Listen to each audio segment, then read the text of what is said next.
नमस्कार दोस्तों, मैं हूं आगम सिंह सिसोदिया। भोपाल में आप सभी का स्वागत है। अगर आप मध्य प्रदेश की राजधानी भोपाल घूमने का प्लान बना रहे हैं और ये जानना चाहते हैं कि यहाँ की फेमस टूरिस्ट प्लेसेस कौन कौन सी हैं, तो आज हम आपको भोपाल के लिए एक कंप्लीट गाइड करेंगे। सबसे पहले तो हम आपको लेकर चलेंगे भोपाल की सभी फेमस टूरिस्ट प्लेसेस की ओर और आपको हर प्लेस को अच्छे से दिखाएंगे, जिससे कि आपको ऐसा अनुभव होगा कि आप हमारे साथ भोपाल घूम रहे हैं। इसके अलावा हम आपको जानकारी भी देंगे कि कैसे आप भोपाल के लिए पहुंच सकते हैं, किस तरह की ट्रांसपोर्ट फैसिलिटीज़, फूड फैसिलिटीज़ और स्टे फैसिलिटीज़ यहाँ पर अवेलेबल हैं, जहाँ पर आप बजट फ्रेंडली तरीके से रुक सकते हैं और अच्छा फूड ट्राई कर सकते हैं। और साथ ही हम आपको भोपाल टूर प्लान के बारे में भी जानकारी देंगे कि कितने दिनों की आपको आवश्यकता होगी भोपाल घूमने के लिए। तो ये सारी छोटी बड़ी जानकारी आपके साथ शेयर करेंगे। तो आइए मिलकर एक्सप्लोर करते हैं भोपाल। इस टूर के दौरान जिन स्थानों को हम एक्सप्लोर करेंगे वे कुछ इस तरह से होंगे कि सबसे पहले हम देखेंगे वन विहार नेशनल पार्क, जहां पर हैं कई प्रकार के वाइल्ड एनिमल्स। इसके बाद हम चलेंगे बड़ा तालाब के लिए, जिसे अपर लेक के नाम से भी जाना जाता है, और इसी से कुछ ही दूरी पर बना हुआ है लोअर लेक, जिसे छोटा तालाब के नाम से जाना जाता है। इसके बाद हम देखेंगे गौहर महल, जो कि भोपाल में बना एक ऐतिहासिक पैलेस है। यहाँ से आगे बढ़ते हुए हम चलेंगे भोजेश्वर महादेव मंदिर में दर्शन के लिए, जो कि एक ऐतिहासिक और पौराणिक मंदिर है। महादेव मंदिर में दर्शन के बाद हम चलेंगे भीमबेटका की गुफाओं को देखने, जो कि आदि मानव युग की मानी जाती हैं। फिर भोपाल टूर में आगे बढ़ते हुए हम देखेंगे भोपाल के 3 प्रसिद्ध म्यूजियम, जो कि हैं ट्राइबल म्यूजियम, इंदिरा गांधी राष्ट्रीय मानव संग्रहालय और गवर्नमेंट म्यूजियम भोपाल। म्यूजियम्स को देखने के बाद हम बढ़ेंगे उदयगिरी की गुफाओं को देखने, जिनकी खास बात है कि इन्हें पहाड़ों को तराश कर बनाया गया है। उदयगिरी गुफाओं को देखने के बाद हम चलेंगे विश्व प्रसिद्ध सांची के स्तूपों को देखने। लेकिन बस इतना ही नहीं, भोपाल में और भी कई सारे स्थान हैं जिन्हें हम एक्सप्लोर करेंगे। तो चलिए भोपाल टूर की शुरुआत करते हैं वन विहार नेशनल पार्क के साथ, जो कि है भोपाल का चिड़ियाघर। अभी हम जिस इनक्लोजर के सामने खड़े हैं, यहाँ पे है एशियाटिक लायन और लाइनस। बब्बर शेर भी है, यानी कि जो मेल लायन है वो भी हमें दिखाई दे रहा है, और जो फीमेल लाइनस है वो भी नज़र आ रही है। और अब इस इनक्लोजर में हम देख रहे हैं टाइगर को, और इनके बारे में एक इंटरेस्टिंग चीज़ आपके साथ शेयर करना चाहूँगा कि टाइगर की बॉडी पर जो ये ब्लैक स्ट्रैप्स होते हैं, जो ये काली धारियाँ होती हैं, ये हर टाइगर में अलग अलग होती हैं। किसी भी टाइगर में ये सेम नहीं होती। वन विहार नेशनल पार्क की खास बात कि यहाँ रास्ते के बीच में आपको दोनों तरफ इस तरह से पॉइंट्स नज़र आते हैं, जहाँ पर अलग अलग वाइल्ड एनिमल्स को रखा गया है। और वाइल्ड एनिमल्स को जो रखा गया है वो बिल्कुल ओपन एरिया है, एक तरह से बस फेंसिंग कर दी गई है। बिल्कुल नेचुरल प्राकृतिक वातावरण में जानवरों को यहाँ रखा गया है। तो अब हम पहुंच चुके हैं वन विहार के स्नेक पार्क में, जहां पर विभिन्न प्रकार के सांप हमें देखने मिलेंगे। सबसे पहली वैरायटी का जो स्नेक हम देख रहे हैं, ये है इंडियन कोबरा, जिसे काला नाग, विषधारी नाग, फन वाला नाग, अलग अलग नामों से जाना जाता है। दूसरी वैरायटी का जो सांप हम देख रहे हैं, इसका नाम है ओरिएंटल रेड स्नेक, जिसे हिंदी में या लोकल लैंग्वेज में धामन सांप के नाम से जाना जाता है। ये अक्सर एग्रीकल्चर फील्ड्स, यानी कि जो खेत होते हैं, उसमें पाए जाते हैं। ये है अफ्रीकन प्रेरित कछुआ, जिसे सलकाटा कछुआ या सलकाटा टॉर्टॉइस भी कहा जाता है।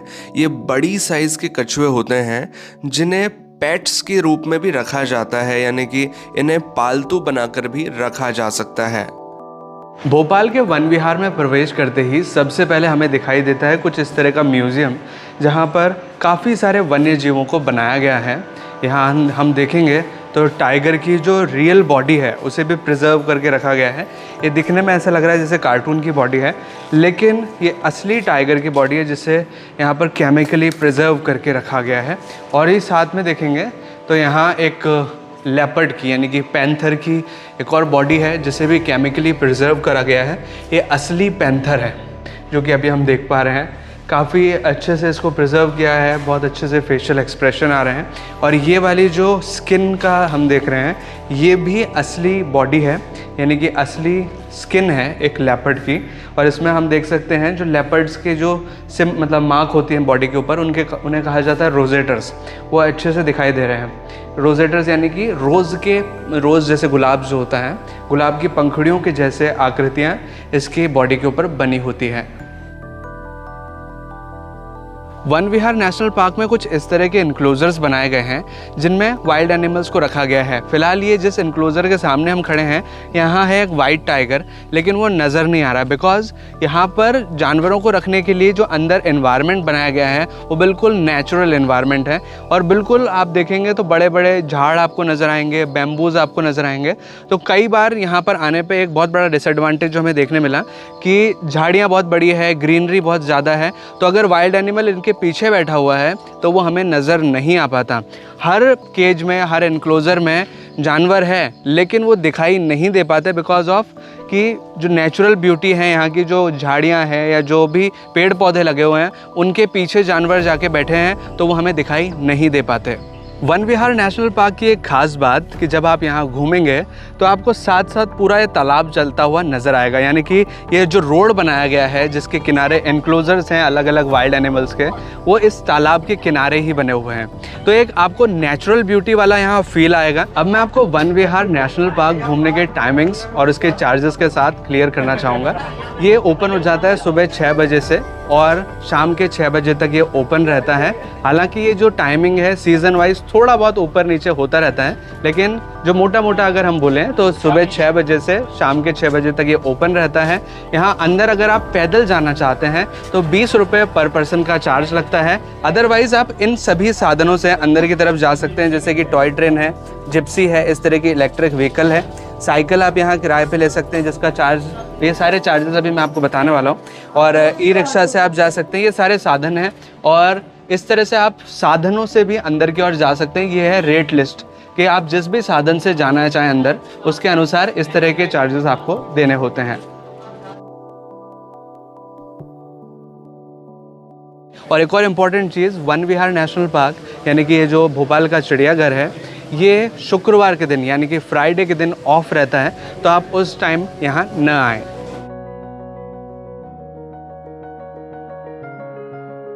अब हम पहुँच चुके हैं भोपाल के एक बहुत ही पॉपुलर टूरिस्ट प्लेस पर जो कि है अपर लेक, और इसे बड़ा तालाब के नाम से भी जाना जाता है। यहाँ पर होती है कई प्रकार की बोटिंग्स, सभी के चार्जेस बताएंगे, किस तरह की बोटिंग होती है इसके बारे में भी आपको जानकारी देंगे। लेकिन सबसे पहले आपको मैं ये बताना चाहूँगा कि बहुत ही खूबसूरत व्यू पॉइंट है जहाँ से आपको बहुत ही खूबसूरत सा नज़ारा नज़र आएगा। दूर दूर तक आप देखेंगे तो आपको पानी ही पानी नज़र आएगा एक साइड पे, और इसी के साइड बना हुआ है वन विहार नेशनल पार्क यानी कि भोपाल का चिड़ियाघर। तो जैसे ही आप वन विहार से बाहर आते हैं तो अपर लेक व्यू पॉइंट आता है जहाँ पर अभी हम खड़े हुए हैं। यहाँ पर आपको कई सारी डक्स यानी कि कई सारी बतखें भी नज़र आएंगी। आप नीचे की साइड देख पाएंगे कई सारी बतख हैं, इनके साथ भी आप फ़ोटोज़ वगैरह क्लिक कर सकते हैं। अब हम आपको जानकारी देना चाहेंगे, अगर आप अपर लेक में बोटिंग करना चाहते हैं तो यहाँ के चार्जेस किस तरह के होते हैं और किस तरह की बोटिंग आप कर सकते हैं। सर थोड़ा सा एक बार चार्जेस के बारे में क्लियर कीजिए। रोइंग बोट है, पैडल बोट है, मोटर बोट है, अलग अलग चार्ज है अलग अलग बोट का। क्रूज़ बोट भी है यहाँ। क्रूज़ बोटिंग है, क्रूज़ बोट का क्या है सर चार्ज? नीचे का 250 है, ऊपर का 180 चार्ज है। ऊपर वाले फ्लोर का? हाँ। और जैसे जो पैडल वाली बोट होती है उसका क्या चार्ज? पैडल बोट का 200 है 4 मेंबर का। उस 4 आदमी जा सकते हैं। और जो कोई आदमी चला के जाते हैं उनका क्या रहता है? उसका सेपरेट बोट का 400 है, 3 मेंबर का। 3 मेंबर का। अगर आप अपर लेक में बोटिंग करने का विचार कर रहे हैं तो मैं आपको टाइमिंग भी क्लियर करना चाहूँगा। यहाँ की जो टाइमिंग है सुबह 10 बजे से शाम के 7 बजे तक रहता है ओपन। रात को यहाँ पर बोटिंग नहीं होती है, मतलब मैक्सिमम अगर लोगों ने 7 बजे तक टिकट ले लिया है तो 8 के 8:30 बजे के आसपास तक बोटिंग होती है, उसके बाद बोटिंग यहाँ नहीं होती।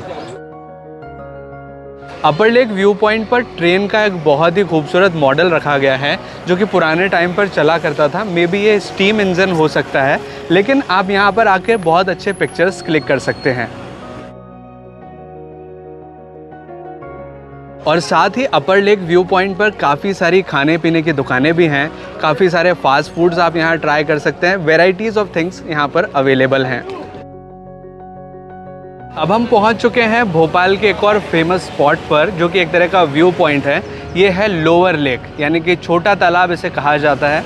जो इससे पहले हमने देखा था वो था बड़ा तालाब, लेकिन यहाँ से बहुत ही खूबसूरत सा व्यू नज़र आता है इस लेक का। यहाँ पे अच्छा फोटोजेनिक ये पॉइंट हो जाता है, और इसी लेक के साथ ही काफ़ी बड़ा सा एक ब्रिज बनाया गया है, जो भी आप देख सकते हैं, और अच्छे से पिक्चर्स यहाँ से निकाल सकते हैं।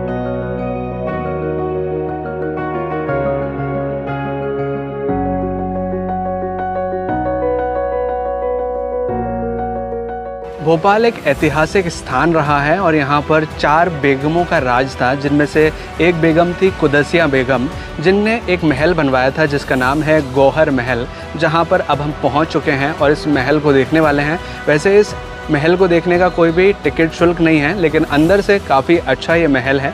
तो चलिए अंदर चलते हैं और इस महल को देखते हैं। परमार वंश के अस्त के बाद भोजपाल नगरी, जिसे वर्तमान में हम भोपाल कहते हैं, ये बाहरी आक्रांताओं का लूटपाट का शिकार बन रहा था। और उसी समय भोपाल की इस्लामी रियासत में 8वें शासक के रूप में एक महिला शासक ने भोपाल की गद्दी की कमान संभाली। उस महिला का नाम था बेगम कुदसिया, जिसे गौहर बेगम के नाम से भी जाना जाता है। बेगम कुदसिया ने ही राजा भोज द्वारा निर्माण किया गया भव्य बड़ा तालाब के पास गौहर महल का निर्माण करवाया। गौहर महल इस्लामिक वास्तुकला का नायाब उदाहरण है। 1820 ईस्वी में गौहर महल तकरीबन 4.5 एकड़ के रुकबे में तैयार किया गया था। उस समय इसके निर्माण में बेगम कुदसिया ने बेल्जियम से कांच मंगवाकर इसके कमरों के दरवाजों में लगवाया था। साथ ही महल के कमरे में अभ्रक धातु का प्रयोग करके इस महल के कमरों में रात के अंधेरे में दियों की रोशनी के सहायता से एक अद्भुत प्रकाश का निर्माण करने की कला भी इसमें मौजूद थी। महल के अंदर से रात के समय भोजताल का नज़ारा उस समय अद्भुत था। भोपाल स्थित झील के किनारे बना यह महल शौकत महल के पीछे स्थित है। कला का यह अनूठा उदाहरण हिंदू और मुगल वास्तुकला का बेहतरीन नमूना है।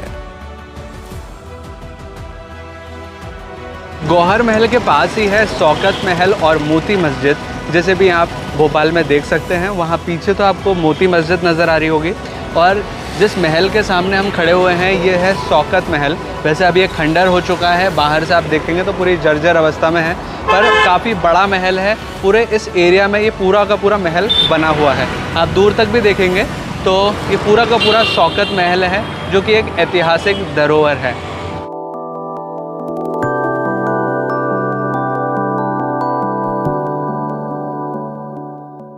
अगला स्थान जो हम भोपाल में एक्सप्लोर कर सकते हैं वो है भोजेश्वर मंदिर, जो कि एक बहुत ही प्राचीन मंदिर है। इसे माना जाता है कि 11वीं शताब्दी में राजा भोज के द्वारा इसका निर्माण शुरू करवाया गया था, लेकिन बाद में इसका जो पूरा निर्माण वो हो नहीं पाया। ये मंदिर अधूरा ही छूट गया। ये मंदिर भगवान शिव को समर्पित एक मंदिर है, जो कि आपको भोपाल में ज़रूर देखना चाहिए।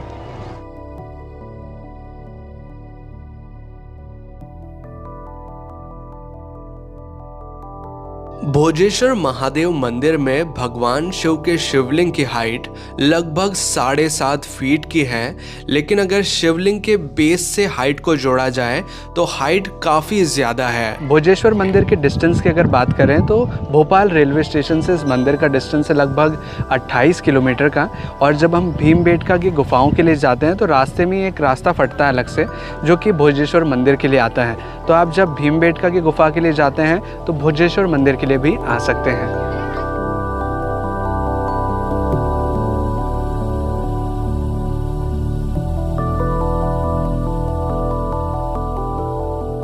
अगला स्थान जो हम भोपाल में एक्सप्लोर करने वाले हैं वो है भीमबेटका की गुफाएं।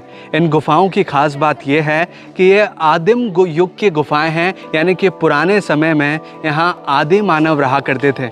इन गुफाओं का रूप आपको एक तरह से शेल्टर के रूप में नज़र आएगा। इस वजह से इस स्थान का जो पूरा नाम है वो है भीमबेटका केव शेल्टर्स। इस वजह से यहाँ पर पुराने टाइम पर आदि मानव रहा करते थे और यहाँ पुरानी रॉक पेंटिंग्स भी देखने मिलती हैं। जो सबसे पुरानी पेंटिंग है वो लगभग 12,000 साल पुरानी मानी जाती हैं। ऐसी कई सारी पेंटिंग्स हम यहाँ देखेंगे और इस पूरी जगह को एक्सप्लोर करेंगे गाइड की मदद से। तो ये सब गुफाएं नेचुरल हैं, है ना दीदी, और इन गुफाओं का इतिहास प्राचीन है। इन गुफाओं में लोग रहते थे और इसकी बनावट के आधार पर इसको एक एम्पी थिएटर नाम दिया, सभागृह। एक कहानी है कि जब बारिशें होती थी उस समय तो उससे बचने के लिए लोग यहाँ आते थे। अब आप एक कल्पना कीजिए कि वहाँ एक चीफ या लीडर होता था ऊपर, देखिए, जो वहाँ से खड़े होकर यहाँ वाले ग्रुप को प्रेजेंटेशन देता था। तो इसकी बनावट के आधार पर इसको ऑडिटोरियम, सभागृह नाम दिया है। और ये कटाव सब नर्मदा के वाटर्स के अंदर रहा है। ये रॉक्स पे ये जो सफ़ेद लाइनें जो दिख रही ना आपको, ये सब वाटर की वेलोसिटी है, करंट। और ये लाइनें शो करती हैं कि पानी यहाँ से मूव करता था 250-300 करोड़ बरस पहले। आइए, तो प्री हिस्टोरिक साइट है, इस जगह से पुराना कुछ भी नहीं है।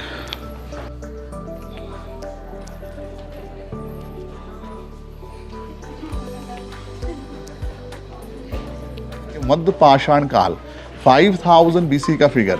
ये बच्चों के हिस्ट्री का फर्स्ट फोटो यहीं से स्टार्ट होता है। ये वो समय था जब मानव जाति ने एनिमल के शिकार के साथ साथ दीदी अब पशुपालन की शुरुआत कर दी। ये कलर ऑफ रेड होता है, हेमेटाइड, लाल पत्थर गेरू होता है ना दीदी, और उस गेरू में कुछ जंगली जड़ी बूटियों को मिला के ट्री ब्रांचेस के ब्रश से पेंटिंग बनाया गया है। कार्बन टेस्टिंग में एक आइसोटॉप टेक्निक होती है, उसके द्वारा इनकी एज को आइडेंटिफाई किया है। और 9 जुलाई 2003 से ये वर्ल्ड हेरिटेज है, खजुराहो, सांची और ये भीमबेटका। तो इस पेंटिंग में ये ऊपर पीकॉक बना हुआ है, ये दिखा आपको, जिसका ये हेड, पीछे के फैदर दिखते हैं, ये बुल बना हुआ है, ये ऑक्स भी है। ये टॉप पेंटिंग देखिए डियर के हैं। और इस पेंटिंग को जिस फैमिली ने बनाया है ना, उसमें एक छोटा सा बेबी रहा होगा, जिसके देखिए एक ब्यूटीफुल हैंड को दिखाया है ना। और ये स्टिक फिगर कुछ बनना चाह रहे थे, बन नहीं पाए, जो अप्रॉक्सीमेटली 5000 ईयर पुराना है दीदी। और इनके बचे रहने का रीज़न है ये जंगल जो पॉल्यूशन फ्री है, और यही क्लाइमेट रहा तो ये फिगर यहाँ 2-3 हज़ार साल और रह सकते हैं। और ये पूरा वर्टिकल देखिए, सब यूनिक है कि कुछ भी टूटते हुए या गिरते हुए नीचे नहीं आया है। तो अरावली, राजस्थान और दिल्ली और ये विंध्याचल दोनों प्राचीन है। आइए, और समुद्र के सी लेवल से 2000 फीट ऊपर है।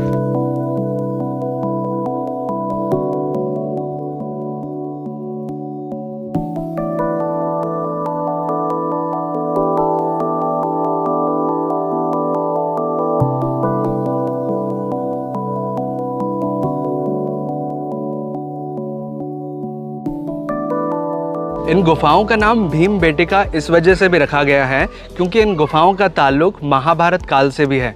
जब महाभारत काल में जब जो पांडव थे उन्हें वनवास दिया गया था तो वो कुछ इस तरह की गुफाओं में यहाँ रहे थे। और जो बड़ी गुफा है यहाँ पर वो भीम की गुफा के नाम से जानी जाती है कि भीम यहाँ बैठा करते थे। इस वजह से इस स्थान का नाम भीमबेटका रखा गया है।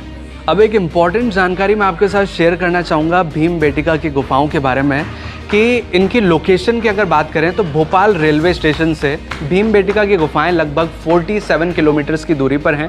लेकिन यहाँ तक पहुँचने के लिए आपको अपना पर्सनल व्हीकल या फिर किसी तरह का हायर्ड व्हीकल होना ज़्यादा ज़रूरी है। बिकॉज आप बस से तो यहाँ तक पहुँच सकते हैं, एक मेन रोड तक पहुँचा जा सकता है, लेकिन मेन रोड से एक अलग रास्ता फटता है जो कि 3 किलोमीटर अंदर आपको आना होता है।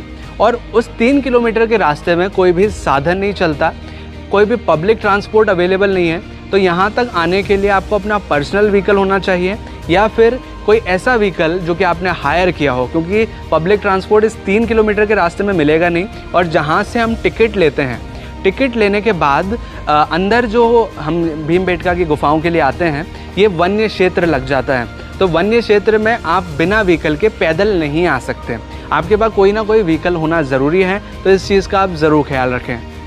हम सभी पहुंचे थे भीमबेटका अपने पर्सनल व्हीकल के थ्रू और अभी हमारे साथ सारे फैमिली मेम्बर्स हैं जिन्होंने भीमबेटका के इस ट्रिप को ज्वाइन किया था।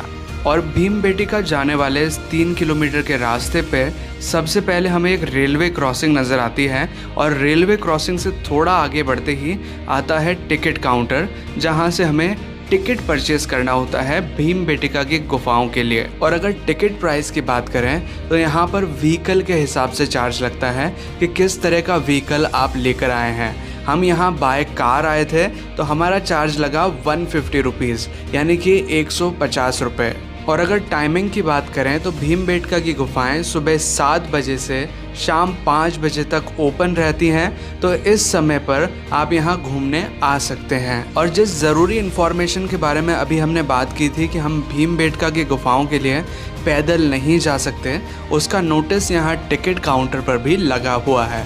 तो अगर आप भोपाल में भीमबेटका की गुफाएं देखना चाहते हैं तो एक बेस्ट ऑप्शन ये रहेगा कि आप अपना कोई भी व्हीकल, जैसे आपको स्कूटी या बाइक रेंट पे मिलती है, वो आप ले सकते हैं। इसका लगभग 300-400 रुपये रेंट रहता है, तो वो आप भोपाल से लेकर आ सकते हैं, या फिर कोई कार या कोई कैब हायर कर सकते हैं और फिर भीमबेटका के लिए आ सकते हैं, क्योंकि पब्लिक ट्रांसपोर्ट इतना ज़्यादा यहाँ पर अवेलेबल नहीं हो पाता।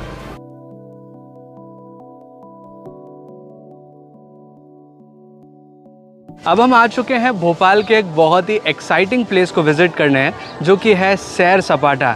ये एक तरह का एडवेंचर गार्डन है, यानी कि आप यहाँ पर डिफरेंट टाइप की एक्टिविटीज़ कर सकते हैं। एक्टिविटीज़ क्या क्या है मैं आपको कुछ ही देर में बताऊँगा, लेकिन यहाँ पर अगर आप एंटर करना चाहते हैं तो 30 रुपीज़ फॉर एडल्ट का चार्ज है, और अगर आपके साथ छोटे बच्चे हैं 12 साल की उम्र से नीचे के, तो उनका चार्ज लगता है लगभग 15 रुपये।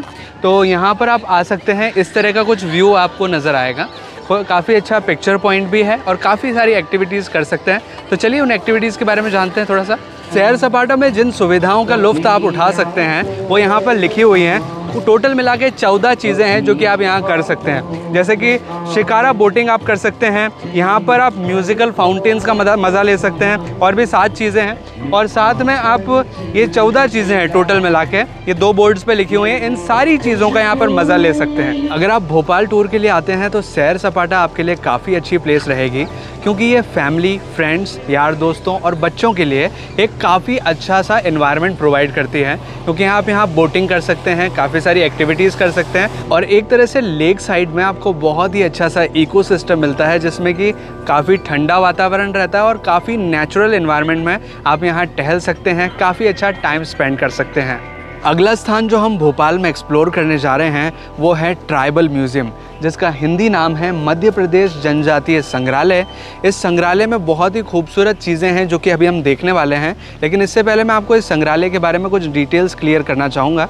इस संग्रहालय का जो ओपनिंग और क्लोजिंग टाइम है वो अगर फरवरी से अक्टूबर माह का देखा जाए तो दोपहर 12 बजे ये ओपन हो जाता है और रात के 8 बजे तक ये ओपन रहता है। और अगर नवंबर से जनवरी तक की बात की जाए तो 12 बजे से शाम को 7 बजे तक ये ओपन रहता है। और अगर यहाँ के टिकट प्राइस की बात की जाए तो 20 रुपीज़ पर पर्सन का चार्ज है अगर उम्र 10 साल से ज़्यादा है। और अगर आप यहाँ पर फ़ोटोग्राफी करना चाहते हैं, कुछ फ़ोटोज़ वगैरह क्लिक करना चाहते हैं, तो कैमरा का या मोबाइल का जो चार्ज लगता है वो 100 रुपीज़ पर पर्सन का एक्स्ट्रा चार्ज लगता है। ये म्यूज़ियम वाकई में काफ़ी अच्छा है, तो भोपाल टूर के दौरान आपको ट्राइबल म्यूज़ियम ज़रूर एक्सप्लोर करना चाहिए।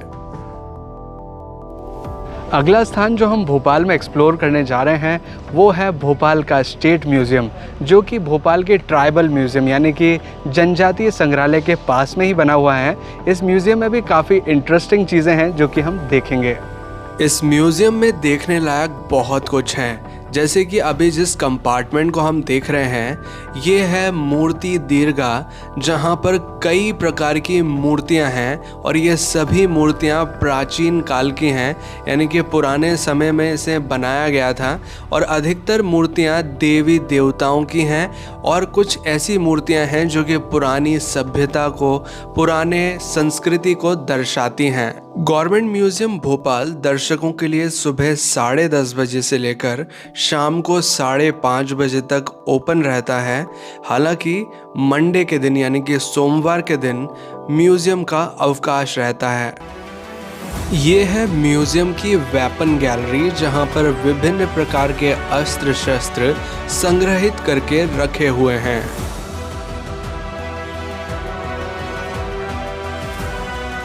और अब ये है म्यूज़ियम का वो भाग जहां पर पाषाणकालीन औजारों को सजोकर रखा हुआ है जो कि आदि मानव काल में उपयोग लिए जाते थे।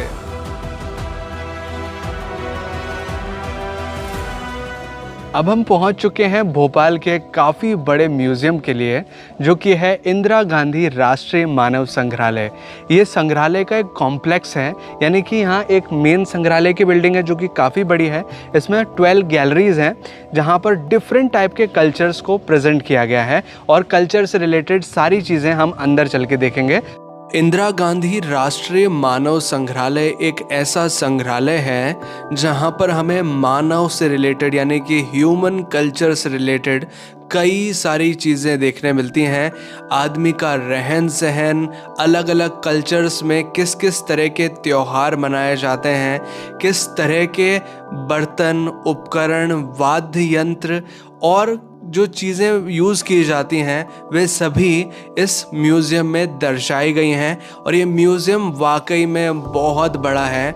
अगर आप इस म्यूज़ियम को देखने आते हैं तो आपको कम से कम 2 से 3 घंटे की आवश्यकता होगी, क्योंकि म्यूज़ियम, अगर मैं अपने एक्सपीरियंस से बोलूं तो ये भोपाल का सबसे बड़ा म्यूज़ियम है और आपको इसको मस्ट विज़िट ज़रूर करना चाहिए, क्योंकि इस म्यूज़ियम को देखने के बाद आपको जो पुराने कल्चर्स हैं, पुराने जो ट्रेडिशंस हैं, उनके बारे में बहुत अच्छी जानकारी मिलेगी और आपको एक्चुअल में लगेगा कि ये म्यूज़ियम देखना वर्थ इट है।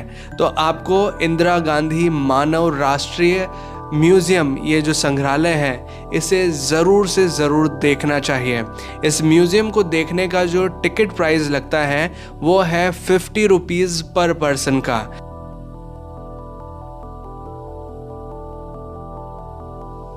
और इस मेन म्यूज़ियम कंपार्टमेंट के साथ साथ ही यहाँ पर और भी कई सारे छोटे छोटे कंपार्टमेंट्स हैं जहाँ पर कई सारे डिफरेंट कल्चर्स को हम एक्सप्लोर कर सकते हैं। अगला स्थान जो हम भोपाल में एक्सप्लोर कर सकते हैं वो है उदयगिरी की गुफाएं। इन गुफाओं की खास बात यह है कि इन्हें पत्थरों को काट काट करके बनाया गया है और सिर्फ पत्थरों से गुफाएं ही नहीं बनाई गई हैं, गुफाओं के ऊपर इस तरह से देवी देवताओं के चित्रण भी आपको देखने मिलेंगे। एक तरह से मूर्तियाँ पहाड़ को काट काट कर इसी तरह से बनाई गई हैं। और सबसे फेमस जो मूर्ति है यहाँ की वो है भगवान विष्णु के वाराह अवतार की। यहाँ पर आप देख सकते हैं ये भगवान विष्णु का वाराह अवतार है जो कि इस पहाड़ की चोटी में काट करके बनाया गया है और ये 5वें नंबर की गुफा कहलाती है उदयगिरी की। वैसे यहाँ पर टोटल मिलाकर 20 गुफाएं हैं जिन्हें हम देखने वाले हैं। जो प्रथम गुफा है और जो 20 नंबर की गुफा है उसे जैन गुफा के नाम से जाना जाता है। हर गुफा की कुछ ना कुछ विशेषता है। हर गुफा में आपको देवी देवता या फिर किसी तरह का नया आर्किटेक्चर देखने मिलेगा जो कि पुराने टाइम पर इस तरह से पहाड़ को उकेर उकेर करके बनाया गया था। ये गुफा नंबर 3 है और यह गुफा भगवान शिव के पुत्र कार्तिकेय को समर्पित है। इस गुफा एवं इसके प्रवेश द्वार को शिल्पी ने बहुत ही सामान्य तरीके से बनाया है। अब हम देखने जा रहे हैं गुफा नंबर 6। इस गुफा को सनकर्णिका गुफा के नाम से जाना जाता है क्योंकि यहाँ से सनकर्णिका नाम की स्थानीय जनजाति के मुखिया का एक अभिलेख मिला है जिसमें उत्तर पूर्वी मालवा पर चंद्रगुप्त द्वितीय की विजय का उल्लेख किया गया है। यह गुफा भगवान शंभु यानी शिव को समर्पित है। वर्तमान में एक योनिपीठ के ऊपर एक शिवलिंग स्थापित है। अब हम देखने वाले हैं गुफा नंबर 13। इस गुफा में एक ही पत्थर में काटी गई शेषशायी विष्णु की प्रतिमा विद्यमान है। भगवान विष्णु को शेष नाग के ऊपर लेटे हुए दर्शाया गया है। इनके वाहन गरुड़ को भी पक्षी के रूप में बैठे दिखाया गया है। यह शेषशायी विष्णु की प्राचीनतम एवं बड़ी प्रतिमाओं में से एक है। उदयगिरी की इन गुफाओं को इस तरह के पहाड़ को कुरेद कुरेद करके बनाया गया है। ये पहाड़ में आपको नॉर्मली स्टोन नज़र आ रहे होंगे, लेकिन इन पहाड़ों को काटा गया है और फिर जाके इस तरह की 20 गुफाएं बनाई गई हैं। और जब हम गुफाओं को देखने के लिए जाते हैं तो इस तरह से एक पतला सा रास्ता बनाया गया है जिससे पैदल हमको नीचे की ओर चलना होता है और कुछ गुफाएँ इधर की साइड है, कुछ इधर की साइड है। तो इस पतले रास्ते को फॉलो करते हुए आगे बढ़ना होता है और इन गुफाओं को हम इस तरह से यहाँ देख सकते हैं। उदयगिरी की जो गुफाएं हैं ये विदिशा के नज़दीक हैं और ये सीधा एक सलंग पहाड़ बना हुआ है और पहाड़ के निचले हिस्से पर पहाड़ को काट काट करके ये गुफाएं बनाई गई हैं और कुल 20 गुफाएं हैं। ये 5वीं शताब्दी में ये गुफाएं बनाई गई थी और उदयगिरी की जो गुफाएं हैं इनका नाम राजा भोज के जो पौत्र थे उनका नाम था उदयादित्य। तो उदयादित्य ने उन्हीं के नाम पर उदयगिरी की गुफाओं के नाम से इसको संबोधित किया, तब से उदयगिरी की गुफाएं कही जाने लगी। अब हम देखने जा रहे हैं उदयगिरी की 19th नंबर की केव यानी कि गुफा, जो कि सबसे बड़ी गुफा है उदयगिरी के इन सभी गुफाओं में से सबसे बड़ी गुफा जो आपको यहाँ देख पाएंगे। ये कुछ पुराने पिलर्स भी बनाए गए थे जो कि अब ध्वस्त हो चुके हैं। पिलर्स के ऊपर शायद रूफ होती हो, वो गिर चुकी है, लेकिन ये गुफा काफ़ी बड़ी है। मैं आपको अंदर से भी दिखाना चाहूँगा। अंदर नंदी बैल है और भगवान शिव का एक शिवलिंग है जो कि हम अंदर की ओर देख सकते हैं। अब हम देखने जा रहे हैं सांची के स्तूप, जो कि वर्ल्ड हेरिटेज साइट के अंदर आता है। और इस स्थान की खास बात ये भी है कि यह हमारे भारत की सबसे पुरानी संस्कृति को दर्शाता है और ये सबसे पुराना मॉन्यूमेंट है, लगभग 2300 साल पुराना ये सांची का स्तूप है। और यहाँ एक ही स्तूप नहीं, यहाँ पर टोटल मिला के 93 स्तूप हैं, जिसमें से 3 स्तूप मुख्य हैं। सबसे पहला स्तूप जो आप हमारे सामने देख पा रहे हैं यह है स्तूप नंबर 1, जिसमें माना जाता है कि भगवान बुद्ध की जो अवशेष हैं, जो अस्थि अवशेष हैं, इसके अंदर संग्रह करके रखे हुए हैं। और इन स्तूपों का निर्माण कराया था सम्राट अशोक ने ईसा पूर्व 300 साल पहले। तो ये सारी चीज़ें, ये पूरा का पूरा जगह हम देखने वाले हैं। सबसे पहले तो नमस्कार, गुड मॉर्निंग। तो सम्राट अशोक ने कलिंग युद्ध के बाद युद्ध का रास्ता छोड़ के और शांति का धर्म और संदेश पालन किया। उन्होंने युद्ध छोड़ के बुद्ध संस्कृति का, बौद्ध धर्म को अपना लिया। कलिंग युद्ध के बाद जैसे ही उन्होंने बुद्धिज्म फॉलो किया तो पूरे भारतवर्ष में 84,000 बौद्ध स्मारकों का निर्माण करवाया था। सम्राट अशोक स्तूप बनाते थे जहां भगवान बुद्ध की या उनके शिष्य की पवित्र अस्थियां रखी जाती थी। प्रार्थना करने के लिए चैत्य बनाए जाते थे। बौद्ध भिक्षुओं के, मॉन्क्स के रहने के लिए मोनेस्ट्रियाँ, विहार बनाए जाते थे। और अपने राजकीय संदेश लिखने के लिए पत्थर के पिलर बनाए जाते थे। तो यहाँ पे मौर्य काल से शुरुआत होती है 3री सदी ईसा पूर्व और आगे तक 12वीं शताब्दी ईसा तक, मतलब 300 ईसा के पहले और 1200 ईसा के बाद। अपना तिथि कैसे चलता है? ईसा पूर्व, ईसा के बाद। तो ये 300 ईसा के पहले शुरू हुआ और 1200 ईसा तक चलता रहा। सो 300 BC के और 1200 AD के 1500 साल का इतिहास है। 13वीं-14वीं सदी से धीरे धीरे ये धरोहर हमारी पूरी वीरान हो गई।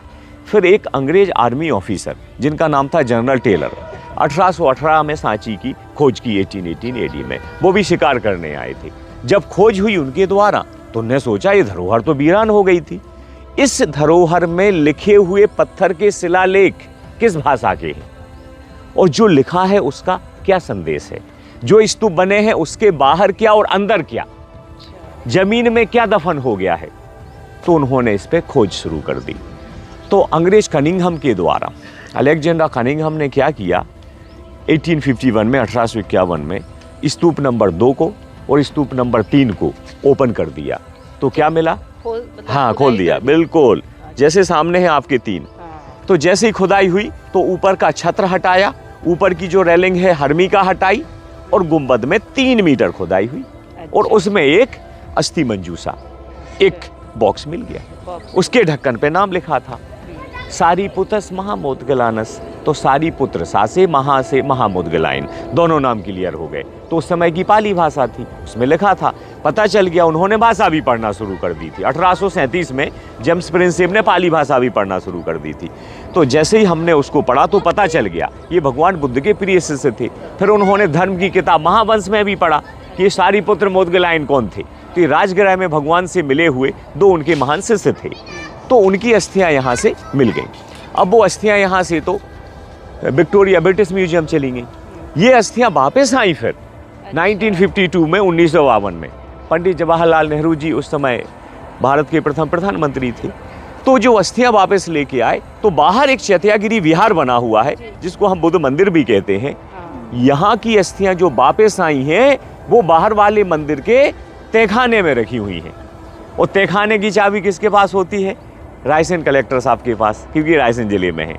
तो मंदिर में भगवान बुद्ध की मूर्ति के तो दर्शन करते हैं वहाँ हम, लेकिन तहखाने में नहीं जा सकते, क्योंकि वो चाबी तो कलेक्टर साहब के पास है। वो आती है चाबी, लेकिन प्रतिदिन नहीं आती। नवंबर महीने के आखिरी हफ्ते में, लास्ट वीक में सांची मेला लगता है, तब उस तहखाने की चाबी आती है और तहखाने से पवित्र अस्थियों को, अरहंत सारीपुत्र महामोदगलायन की अस्थियों का पूजन होता है। लोग दर्शन करते हैं 2 दिन के लिए। नवंबर का आखिरी संडे और सैटरडे लाखों लोग आते हैं। बौद्धों का तो होता ही है, बाकी हम सबका यहाँ पे जितने भी अपने भारतीय लोग हैं सब इकट्ठे होते हैं। हाँ, सांची के जो 2 प्रमुख स्तूप है, स्तूप नंबर 1 और स्तूप नंबर 3, वो तो आपको एक साथ ही नज़र आ जाएंगे ऊपर की साइड में। लेकिन जो स्तूप नंबर 2 है वो उसका रास्ता अलग से जाता है। जो मोनेस्ट्री है, मोनेस्ट्री से साइड में से एक रास्ता गुजरता है जिससे कि हमको नीचे की ओर जाना होता है।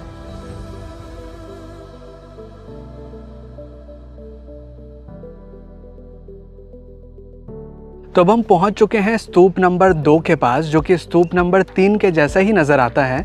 लेकिन एक मेजर डिफरेंस ये है कि इस स्तूप में आपको कहीं पर भी तोरण द्वार नज़र नहीं आएगा। और इस स्तूप की खास विशेषता ये है कि यहाँ पर 10 बौद्ध टीचर्स के अस्थि अवशेष रखे गए थे। नंबर 2 से सेकंड से मिली थी, जो यहाँ पे शिक्षा देने वाले उस समय के सीनियर बौद्ध भिक्षु टीचिंग का काम करते थे। तो नंबर 2 से 10 सीनियर भिक्षुओं की अस्थियां मिली थी। नंबर 3 से सारीपुत्र की मिल गई। तो जो मेन स्तूप है वो भगवान बुद्ध का है, जिसमें आज भी है। तो अब मैं आपके साथ एक इंटरेस्टिंग चीज़ शेयर करना चाहूँगा। ये हमारे देश का 200 का नोट है, आप आगे पीछे से देख सकते हैं इसे। और इस 200 के नोट की पिछली साइड पर आप देखेंगे तो जो आपको फिगर नज़र आ रहा है वो इसी जगह का है। यह है सांची स्तूप का स्तूप नंबर 1, जिसका फिगर यहाँ 200 के नोट के ऊपर नज़र आता है। आप एग्जैक्टली इसी फिगर को देख सकते हैं जो पीछे बना हुआ है। और ये जो फ़ोटो लिया गया है वो भी इसी लोकेशन से लिया गया है। ये जो गेट है, यानी कि जो तोरण द्वार है, ये वेस्टर्न गेट है सांची के स्तूप नंबर 1 का। तो अगर आप यहाँ आते हैं तो यहाँ नोट के साथ इस तरह से पिक्चर्स भी क्लिक कर सकते हैं। और यहाँ से जो स्तूप की आकृति है वो भी काफ़ी अच्छी नज़र आती है। तो 16 मीटर हाइट है, 16.4 और 36.60 इसका डायामीटर है, 36 डायामीटर है। तो 16 मीटर हाइट है, 36 डायामीटर है सांची का महास्तूप। और Sanchi stupa one of the oldest stone structure of India and best well preserve monument of India, और ये यूनेस्को हेरिटेज साइट है, वर्ल्ड हेरिटेज साइट। सांची आप भोपाल से बड़ी आसानी से पहुंच सकते हैं। भोपाल से सांची का डिस्टेंस लगभग 50 किलोमीटर्स का है, जिसे आप बाय बस आसानी से पार कर सकते हैं। और चाहें तो ट्रेन की सुविधा भी उपलब्ध होती है, तो उससे भी आप सांची पहुंच सकते हैं। सांची रेलवे स्टेशन से सांची स्तूप का डिस्टेंस लगभग 1.5 किलोमीटर का है, जिसे आप बाय ऑटो पार कर सकते हैं। सांची स्तूप तक पहुंचने का रास्ता थोड़ा खड़ी चढ़ाई वाला है, क्योंकि सांची के स्तूप एक पहाड़ी के ऊपर बने हुए हैं। तो यहाँ तक पहुँचने के लिए ऑटो लेना एक अच्छा ऑप्शन रहता है। सांची स्तूप सूर्योदय से सूर्यास्त तक खुला रहता है और यहाँ एंट्री करने का शुल्क लगता है 40 रुपीज़ पर पर्सन का। सांची स्तूप के मेन गेट के पास ही एक क्लॉक रूम भी बना हुआ है, जहाँ अगर आप चाहें तो अपने बैग्स वगैरह डिपॉजिट करा सकते हैं।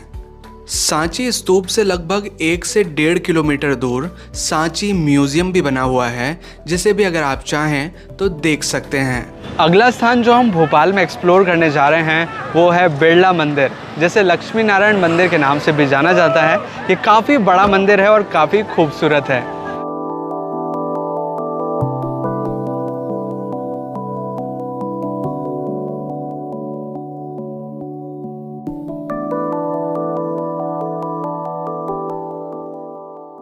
बिरला मंदिर के अगर खुलने और बंद होने के टाइम की बात की जाए तो यहाँ बोर्ड पर समय के अनुसार लिखा हुआ है। अगर ग्रीष्मकाल यानी कि समर सीज़न है तो उसके टाइमिंग कुछ अलग है, और अगर शीतकाल है यानी कि विंटर सीजन से तो उसकी टाइमिंग कुछ है अलग है। तो इस हिसाब से आप यहाँ दर्शन करने आ सकते हैं। बिरला मंदिर के पास ही बिरला संग्रहालय भी बना हुआ है, जिसे भी अगर आप चाहें तो यहाँ देख सकते हैं।